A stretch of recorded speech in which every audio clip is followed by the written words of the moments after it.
Handcuffed at a naval dock, Sarah Smith hides a classified tattoo that can stop a catastrophe. When the Admiral shouts, "Let her go!" That tattoo is no joke. The real hunt begins, and the traitor already knows her name. Stay for the twist inside the ink. This symbol can save a fleet. Or sink it. Sarah Smith kept her breathing steady. Cold metal bit her wrists. The dock roared with winches and gulls. Diesel air, brine, heat off steel. She stood between two MPs who watched her like a fuse. She didn't fight. She didn't plead. She counted. 14 steps to the patrol car. 2 cameras high on the lamppost. 1 blind spot by the stacked blue containers. Her mind mapped exits while her pulse drew a tight line under her skin. "Identification," the tall MP said. "It's in my jacket," she answered. Calm voice. Level gaze. The trick was never to sound sure. The trick was to be exact. They hadn't let her reach for the badge.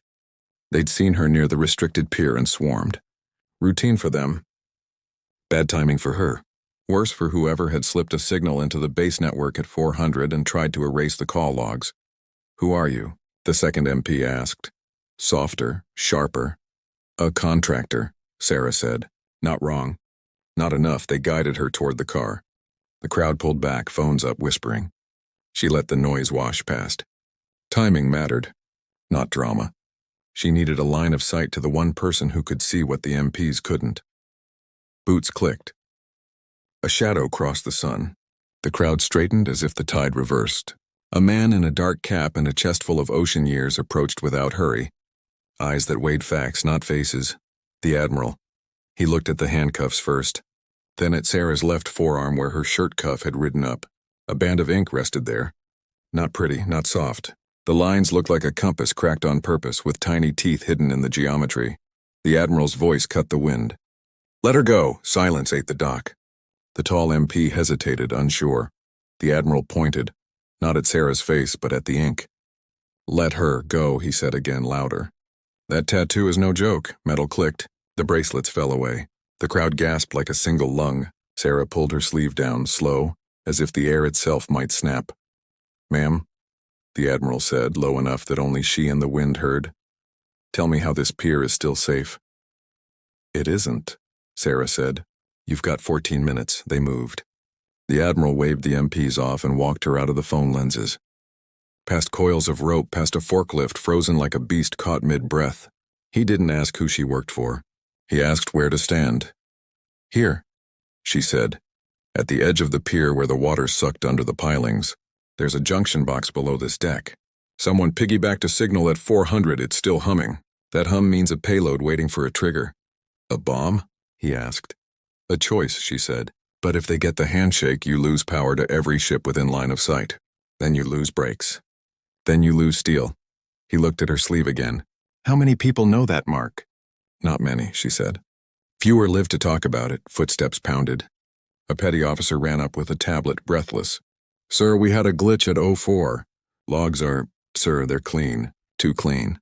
"Because they were cooked," Sarah said. "Pull the standby team. Lock manual breakers. No remote commands. Not until I tell you the handshake is dead." "And if we don't?" the Admiral said. "Then the harbor becomes a scrapyard," Sarah said. "And the person who did this walks out wearing a clean shirt." The petty officer looked from the Admiral to Sarah and back. Fear tried to bloom in his eyes. He pressed it down. "Who are you?" he whispered. Sarah didn't answer him. She looked at the water, where a thin rainbow sheen crossed the current. Not fuel. Optical fiber dust reflecting light like oil. She followed it with her eyes to a ladder. "Down there, in the dark. Give me a flashlight," she said. "I'll send a diver," the Admiral said. "No time," Sarah said, already on the ladder. "If I'm wrong, I'll get wet. If I'm right, you'll get 15 seconds to choose whether this base breathes." She dropped into shadow, boots hitting the crossbrace. Cold spray slapped her face. She tasted salt and copper. The beam cut a cone through barnacles and ropes as she traced the sparkle thread to a small gray box, zip-tied where no gray box should be. A green LED stared at her like a patient eye. Then it blinked. Once, twice. Faster. She reached for the wire cutters and heard the relay click above her head. Everything went dark. If Naval Mystery, Secret Tattoo, and Admiral Twist hooked you, hit subscribe for part 2. More covert tech thrills, high-stakes harbor suspense, and faceless storytelling that keeps you guessing. Dark roared like water. Sarah pressed her shoulder to the piling and counted beats. 3, 5, 8. The LED no longer pulsed. It glowed steady. That was worse. Above, boots hammered. Voices tangled. The Admiral's voice didn't change pitch. It never begged air. He held the dock steady with tone alone. Sarah set the flashlight between her teeth and pulled a slim pry tool from her pocket. She wedged it under the casing seam and twisted. The box didn't open. It unfolded. Smart hinge, smart trap. Inside lay a wafer board with a screw terminal edge and a thumbnail battery epoxied in place. The epoxy glittered. Explosive resin? No, scatter charge for data wipe. Intelligent paranoia. She didn't need the whole device. She needed the handshake. 2 copper pairs. 1 thin coax. 1 fiber line hair thin and itching to break if you looked wrong. Sarah, the Admiral called down, voice carrying like a line. 5-minute window. Then I have to go loud. Give me 2, she said. Sound changed under the pier. Echoes clipped short. Someone else had come down the ladder, soft as a cat. The metal thunk was polite. Trained feet, she didn't turn. She lifted the coax and pinched it, counting half inches with her thumbnail. Trouble, the voice behind her said. Friendly, neutral, paper flat. Only if you bump me, she said. A breath near her ear, too near. Her elbow mapped the angle for a strike. She held it. You should have left when you were released, the voice said. Admiration is not protection. Funny, she said. I'm not here for admiration. Her light picked up a signature etched into the epoxy, barely a swirl, 3 arcs and a dot. The same geometry that lived under her skin but reversed. The mark of people who had once been her colleagues and were now nobody. Not a bomb. Worse, a proof of presence. The newcomer shifted. The ladder creaked. She smelled clove gum under the salt, unmistakable because the man who trained her chewed it when he needed to stay calm. Hello, Pike, she said. The ladder quieted. So you looked at the ink, he said. Still reading from the Book of Ghosts, Sarah? You wrote half the book, she said. Then you burned it. A soft laugh. Progress needs kindling. Progress, she said, doesn't kill sailors to make a point. Only if they stand in the way of better wars, he said. He moved then. Not big, not loud, just a hand on the casing she held. He wasn't trying to stop her. He was helping. He pinched the fiber with a surgeon's aim and held it taut. Cut here, he said. If you cut left, the wipe triggers. If you cut right, the failsafe opens a second path you won't see until it has you by the throat. Here you keep the payload dumb and buy time. Why would you help me? She asked. I said better wars, he said. Ruining a harbor is loud and primitive. I'm here for elegance. And then? She said. And then the Admiral promotes the wrong people. You get pushed off the pier by a headline. Everyone learns the tattoo was not a joke. But the joke kills you anyway. Unless you walk away now. The fiber trembled between them, a glass nerve under a dock that had seen every version of human stubbornness. She cut where he told her to cut. The LED died. The board sighed as voltage sagged. A ghost hum exited the wood. Above, light staggered and then steadied. Shouts turned to orders. Orders turned to action. Sarah breathed once deep. Your failsafe? She asked. Still there, he said. A soft bite 3 layers down. Hard to reach without bleeding. Then I'll reach, she said. Or, Pike said, you'll climb up with me, hand the Admiral a tidy narrative, and let the soft bite trigger later when no one's looking. She slid the box into a dry pouch and sealed it. You taught me the difference between silence and delay. And you learned it too well, he said. They climbed. The Admiral's eyes met Sarah's first. He took in her soaked jacket, the pouch, the set of her jaw. Status? Temporary neutral, she said. We have a second problem. Pike emerged behind her, out of shadow like a favorite ghost. The MP stiffened. Someone's hand found a holster. Stand down, the Admiral said, but his gaze sharpened as if someone rang a bell in his skull. Commander Pike, he said, not a question. Sir, Pike said. Friendly as a handshake you can't count the fingers on after. You're off this base, the Admiral said. I was never on it, Pike said. Ask your cameras. They'll tell perfect lies. Why are you here? The Admiral asked. To see which of you can still read, Pike said, smile without teeth. He nodded at Sarah's sleeve. And to give fair warning. The second problem she mentioned? It isn't under your pier. Sarah's phone buzzed once. No caller ID. A single text slid over her lock screen. 2:14 online. Sir, she said, turning the screen so only the Admiral could read.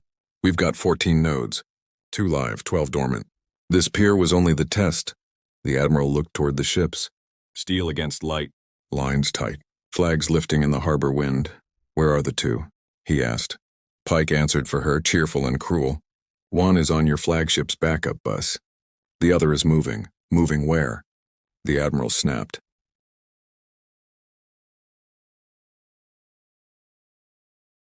Pike's smile finally showed teeth. With the person you just promoted by letting her go. Hooked on naval-sabotage in mystery tattoo and traitor inside the base? Smash, like, and subscribe so you don't miss part 3. Covert tech, cat and mouse, and an admiral caught between loyalty and logic. They took the stairs 2 at a time. Sarah led. The Admiral matched her stride. Everyone else tried and failed. The harbor's skin flashed with sun. A gull wheeled and screamed like something torn. Flagship first, Sarah said.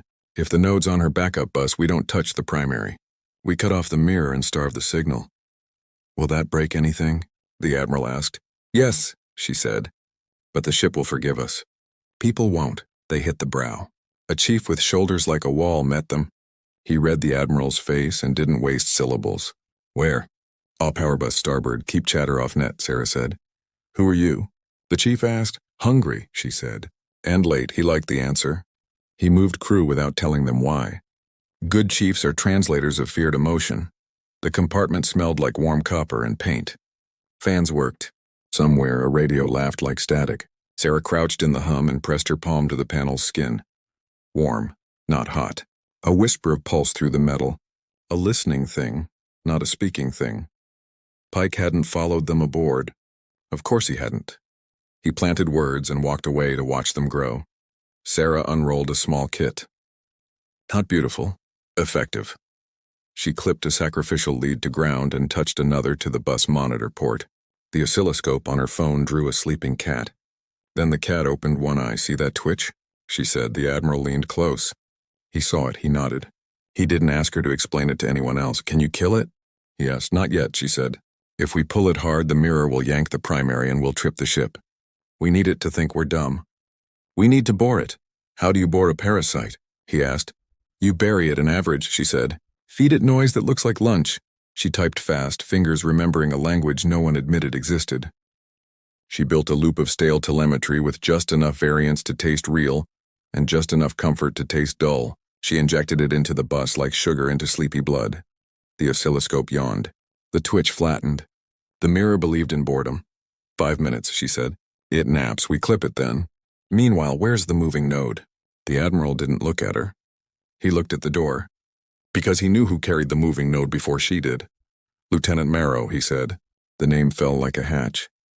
Sarah had seen Marrow once that morning. Clean boots, too clean, a runner. Clipboard carrier. Clipboard carriers walk through every door and see nothing. Or everything. Find him, the Admiral told the chief. The chief didn't ask where. He knew where a runner would run. He moved. Sarah watched the oscilloscope breathe. Slow. Slower. Still. Cutting, she said. She slid the insulated comb under the terminal and lifted. Quiet. The ship did not flinch. She sealed the comb and labeled it with tape because order is mercy when adrenaline tries to write in your hand. Node 1, she said. Now the runner. They hit the corridor. Wind from the fans pushed heat along the halls. A petty officer pointed without being asked. Stern passageway. They found Marrow at the transom, hands folded like a student caught with nothing in his pockets. His pockets held too much nothing, Lieutenant, the Admiral said. Marrow smiled like he'd read a script and liked his lines. Sir? Empty your pockets, the Admiral said. Of what? Marrow asked, all sweet ignorance. Of the thing you think is too small to matter, Sarah said. He held her eyes. The smile thinned. He pulled out a pen, a key ring, a stick of gum, a neatly folded white wipe, and a tiny plastic charm shaped like a buoy. Cute, Sarah said. She took the buoy, twisted it, and the top came off like a toy that had learned deceit. Inside sat a bead no bigger than a grain of rice. It was not rice. It was hunger. Who gave it to you? The Admiral asked. Marrow's eyes did a thing that eyes do when they measure the space between truth and pain. He chose neither. He chose delay. He went for the water. The stern rail met his hip. He arched and went backward clean, a diver who forgot to look for propellers. The chief was too far. Sarah wasn't. She grabbed his sleeve. Cloth ripped. Her nail scratched skin. He twisted and fell anyway. The charm popped in her hand, salt smacked upward. The sea took Marrow with a grin and rolled. A wake from a passing tug slapped the hull and turned froth into fists. Man overboard, someone shouted.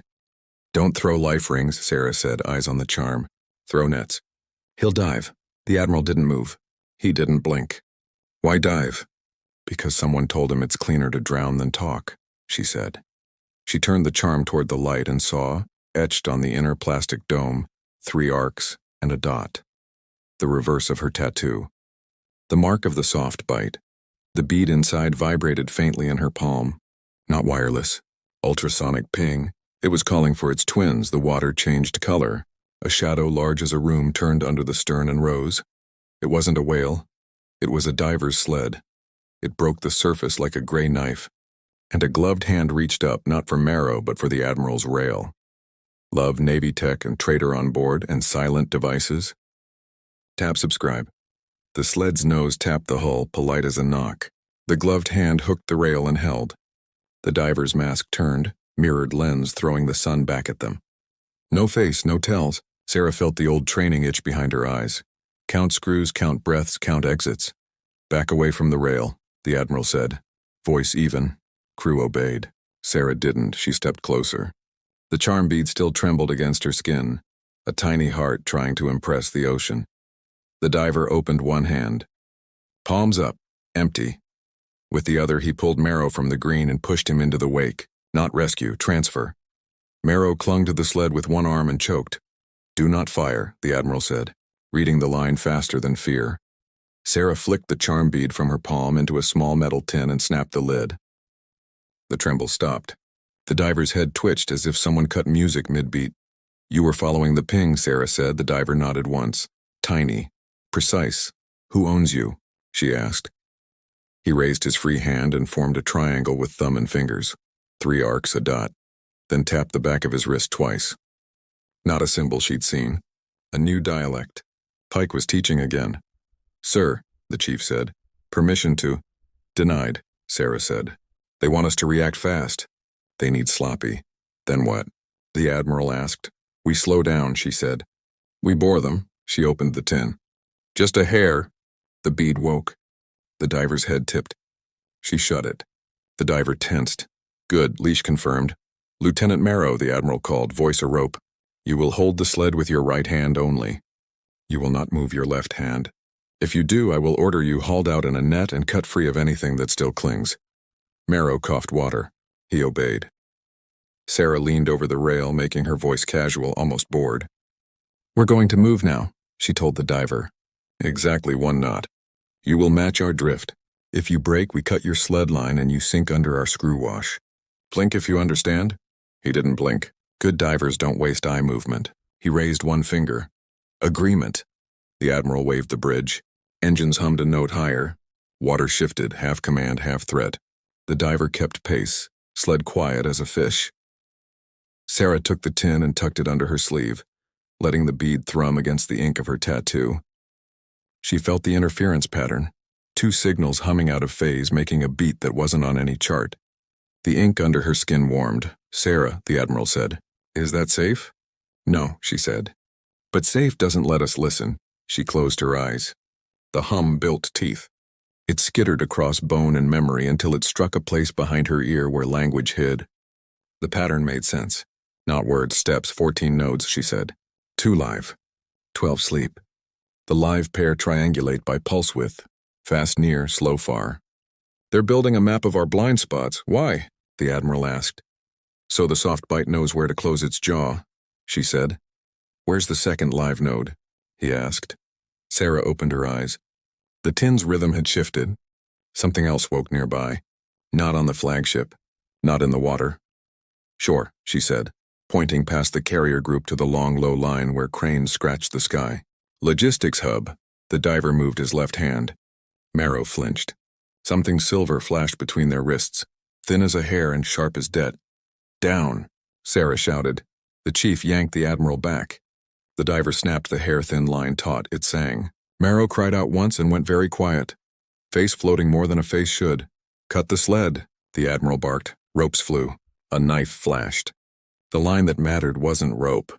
Sarah hurled the tin straight at the diver's mask. Metal met glass. The bead inside rang like a bell. The diver reached for it with both hands, trained reflex to rescue the master's call, and for 1 second his grip left the rail. The chief didn't waste it. Hook, heave, net. Crew hauled. The sled slewed. The rail groaned. The diver slammed against the hull and tangled in nylon. Marrow slipped free of the sled and drifted astern, head lolling. A boat hook snagged his vest. They dragged him in like a wet lie. "Mask," the chief shouted. Hands found buckles. The diver fought quiet, not panicked. Efficient rage. Sarah grabbed the tin where it had fallen and kicked it toward a scupper. It clinked, spun, and settled. The mask came off.